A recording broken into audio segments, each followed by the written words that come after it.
And Melanie Johnson. Thank you, Madam Chair and members of the committee. My name is Dr. Melanie Johnson. I received my MD from Mayo Medical School in 2001.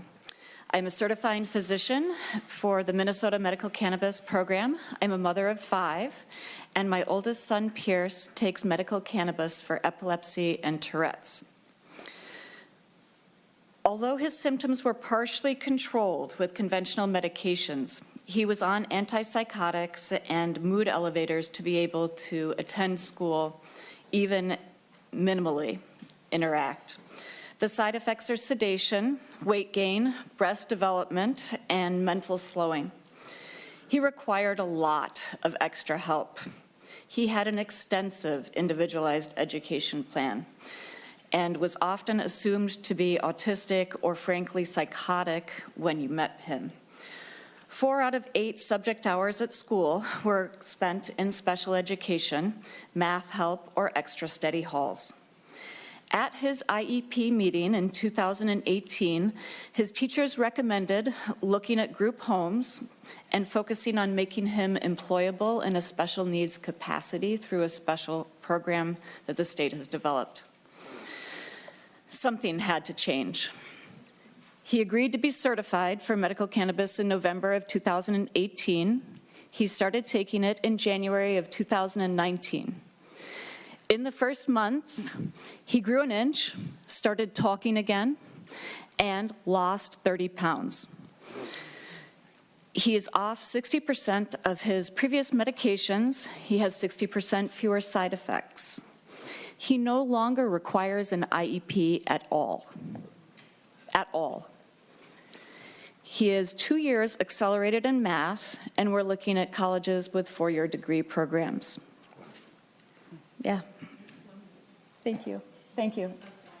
It's nothing short of a miracle. His words to me were, "Mom, it's not like I have all the compulsions and I'm able to resist them. It's like they're just not there. And I have all of this brain space that I don't even know what to do with anymore."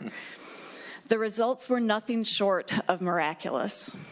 And I want to thank the members of this committee for having the moral fortitude and the courage to support legalization of medical cannabis. You've given relief to those who suffer greatly.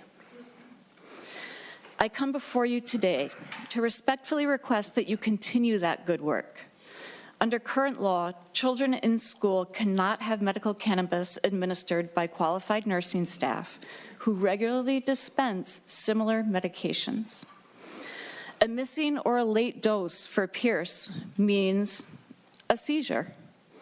A missing or a late dose prevents him from accessing his education due to uncontrolled symptoms. In order to make sure that Pierce has his medications at the correct time, I have to leave work to dispense it. My situation is remarkably common. In my capacity as a physician, I have seen many parents who've done the same thing for their children. In so doing, however, we become underemployed. We often have to decrease to part-time work, thus losing our benefits.